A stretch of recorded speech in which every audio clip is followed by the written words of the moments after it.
Hello everyone, welcome back to the channel. So आज हम अगली प्रॉब्लम डिस्कस करने जा रहे हैं। प्रॉब्लम है find common elements in 3 sorted array. So problem read कर लेते हैं एक बार। प्रॉब्लम में क्या दिया हुआ है, इसमें दिया हुआ है कि गिवन 3 सॉर्टेड एरेज इन, ठीक है, find the elements that are common in all 3 arrays. ठीक है, ये 3 एरेज दिए होंगे और उनमें इन तीनों एरेज में जो भी कॉमन एलिमेंट है वो हमें प्रिंट कराना है। और can you take care of duplicates without using an additional data structure. तो ये हम बाद में देखेंगे कैसे करेंगे, पर पहले हम इतना करेंगे कि इन 3 एरोज में से जो भी कॉमन एलिमेंट्स होंगे वो हम प्रिंट करा देंगे। जैसे अगर इन तीनों एरो में देखो तो जो 20 एलिमेंट है, देखो 20 इसमें भी है, इसमें भी और इसमें भी है, तो 20 कॉमन है तो प्रिंट करा देंगे। और सिमिलरली 80 जो है वो भी कॉमन है तो वो भी प्रिंट करा देंगे।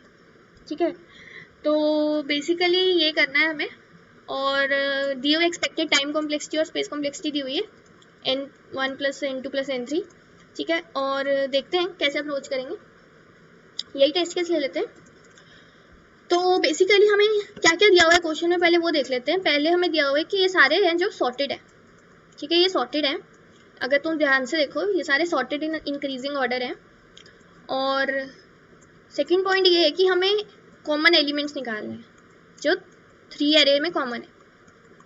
ठीक है, अब देखो इसमें हम बेसिकली क्या करेंगे, हम इसमें 3 पॉइंटर्स रखेंगे तीनों एरे के शुरू में। ठीक है, अगर तो ये तीनों एलिमेंट पॉइंटर्स पे, जैसे ये P1 पॉइंटर ले लो, P2 पॉइंटर ले लो और P3 पॉइंटर ले लो। अगर P1 पॉइंटर, P2 पॉइंटर और P3 पॉइंटर तीनों पे एलिमेंट सेम है तो वो हमारा कॉमन एलिमेंट है। ठीक है, और अगर जैसे यहाँ पे सेम नहीं है ना, यहाँ पे 1 है, यहाँ 6 और यहाँ 3 है, तो इनमें से जो छोटा होगा 1, ये कॉमन कभी नहीं हो सकता ना, तो मे बी इसके जो अगला है वो इनके साथ कॉमन हो जाए। तो हम क्या करेंगे, जो सबसे छोटा एलिमेंट होगा उसके पॉइंटर को आगे कर देंगे। ठीक है, तो ये क्या बन गया 5, 6 और 3। ठीक है, ये बन गया 5, 6, 3। अब ये भी सेम नहीं है तो 3 सबसे छोटा है, उसको आगे कर देंगे उसके पॉइंटर को, वो आ गया 4 पे। अब 5, 6, 4 ये भी सेम नहीं है और 4 छोटा है तो ये हम आगे कर देंगे। फिर 5, 6, 15 इक्वल नहीं है और 5 सबसे छोटा है तो ये आ गया 10 पे। फिर है 10, 6, 15, 6 छोटा है 7 पे आ गया। फिर 10, 7 और 15 इक्वल नहीं है और 7 छोटा है तो यहाँ आ गया 20 पे। फिर 10, 20, 15 सेम नहीं है तो छोटा है 10 तो 10 का आगे आ गया 20 पे। फिर है 20, 20, 15 दो सेम है पर तीनों नहीं है तो इनमें से छोटा क्या है 15 तो ये आगे हो गया। फिर देखो अब 20, 20, 20 देखो ये हमारा आ गया सेम एलिमेंट, यानी जो A1 ऑफ P1 पे पड़ा है, जो A2 ऑफ P2 पे पड़ा है और जो A3 ऑफ P3 पे पड़ा है, ये तीनों पे एलिमेंट सेम है जो है 20। तो ये हमारा क्या हो गया, ये हमारा हो गया कॉमन एलिमेंट, तो हम ये प्रिंट करा देंगे। और फिर हम अपने तीनों पॉइंटर्स को P1, P2, P3 तीनों को हम अपना आगे कर देंगे एक स्टेप। तो ये आ गया 40, 80, 30 सेम नहीं है और 30 छोटा है तो 30 वाला आगे कर दिया। 40, 80, 70 40 वाला आगे कर दिया। 80, 80, 70 70 वाला छोटा है तो आगे कर दिया। 80, 80, 80 देखो सेम आ गए तो हम प्रिंट करा देंगे 80 और हम आगे कर देंगे। अभी एक एरे खत्म हो गया, देखो एक एरे हमारा खत्म हो गया तो यहाँ पे हमारा जो लूप होगा वो खत्म हो जाएगा, क्योंकि अगर एक ही खत्म हो गया है तो आगे मतलब आगे कोई कॉमन आ ही नहीं सकता, क्योंकि ऑब्वियसली ये खत्म हो गया तो आगे चाहे इन दोनों में कोई सेम हो पर इसमें तो होगा नहीं, तो कॉमन आ नहीं सकता, तो हम यहाँ लूप स्टॉप कर देंगे और ये हमारा आउटपुट आ गया 20, 80। ठीक है, तो आई होप कि समझ आ गया होगा क्या करना है।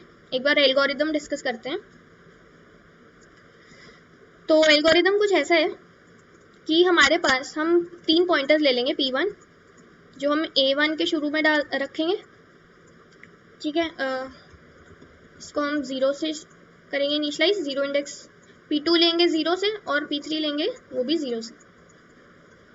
फिर उसके बाद हम चेक करेंगे अगर तो A1 P1 इक्वल टू आ जाता है A2 P2 के और इक्वल टू आ जाता है A3 P3 के, यानी तीनों पे सेम एलिमेंट है तो वो एलिमेंट को हम अपने वेक्टर में पुश कर देंगे और I जो P1 है हमारा उसको प्लस प्लस, P2 को प्लस प्लस और P3 को प्लस प्लस।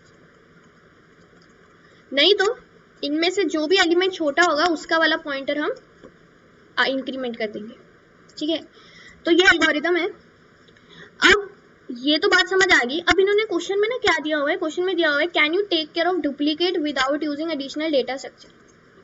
एक बार ये समझते कैसे। देखो, अगर हमारे पास ना कुछ ऐसा टेस्ट केस दिया हुआ है,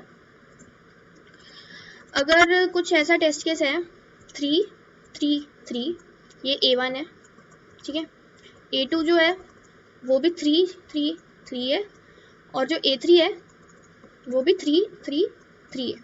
ठीक है, तो वही हम अपना क्या करेंगे, P1 ले लेंगे, P2 ले लेंगे और P3 ले लेंगे, यहाँ पे शुरू में डाल देंगे, तीनों इक्वल है, 3 प्रिंट कराया और इन तो इंक्रीमेंट कर दिया, फिर तीनों इक्वल आ गए, फिर प्रिंट कराया और फिर इंक्रीमेंट कर दिया और फिर तीनों इक्वल आ गए तो प्रिंट किया और इंक्रीमेंट कर दिया और हमारा लूप खत्म हो गया। अब देखो आउटपुट में हमारा क्या आ रहा है, आउटपुट में हमारा 3 जो है वो 3 टाइम्स आ रहा है ना, और ये डुप्लीकेट आ रहा है 3 3 3। हमें पता है कि 3 अच्छा एक बार अगर हमारा कॉमन एलिमेंट है तो वो बार बार हम क्यों कॉमन एलिमेंट उसको ले रहे हैं। तो ये हमें क्वेश्चन में कह रहे हैं कि अगर can you take care of duplicates without using an additional data structure. ठीक है, तो इसके लिए हम पता है क्या करेंगे, इसके लिए हम यूज करेंगे प्रीवियस का कॉन्सेप्ट। प्रीवियस हम हर बार मेंटेन रखेंगे। अगर तुम देखो हमने 3 प्रीवियस वेरिएबल्स मेंटेन रखने हैं। ठीक है, एक जो हमें बताएगा कि यहाँ A1 एरे का प्रीवियस एलिमेंट क्या था, A2 एलिमेंट का प्रीवियस क्या था और A3 का प्रीवियस एलिमेंट क्या था। तो अगर हमारा करंट एलिमेंट, जैसे यहाँ हमारा ये करंट है और ये हमारे प्रीवियस के इक्वल है, तो ये वाले को हम कंसीडर नहीं करेंगे। ठीक है, तो ये बेसिकली हम यूज करेंगे, हम 3 वेरिएबल्स लेंगे, प्रीवियस 1 प्रीवियस 2 प्रीवियस 3। तो आई होप कि समझ आ गया होगा। एक बार कोड देख लेते हैं। तो कोड में क्या कर रहे हैं, हम 3 पॉइंटर्स ले रहे हैं I J के, कुछ भी ले लो, P1 P2 P3 I J के। एक आंसर वेरिएबल ले रहे हैं, वेक्टर ले रहे हैं जिसमें हम अपना आंसर स्टोर कराएंगे जो हमारे कॉमन एलिमेंट्स।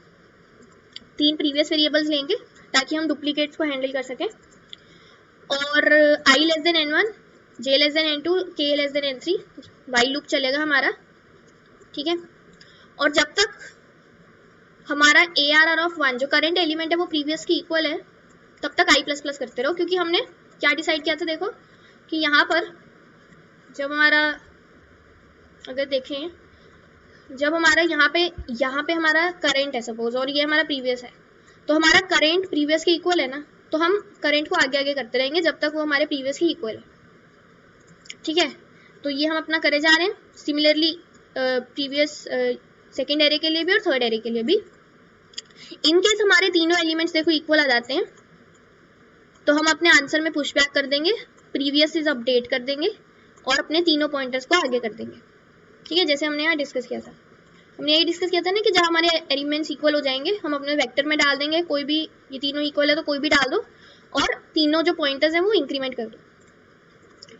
नहीं तो अगर हमारा जो करंट जो हमारा पहले आई पॉइंटर पे जो पड़ा है, अगर वो J से छोटा है तो प्रीवियस में उसे डालो और I प्लस प्लस कर दो। एल्स इफ अगर ये वाला छोटा है सेकेंड एलिमेंट तो उसका कर दो J पॉइंटर इंक्रीमेंट, नहीं तो लास्ट में K पॉइंटर। ठीक है, और लास्ट में रिटर्न कर दो आंसर। ठीक है, तो बेसिकली कुछ इस तरह ये एल्गोरिथम चलेगा। अगर हम इसको सबमिट करें,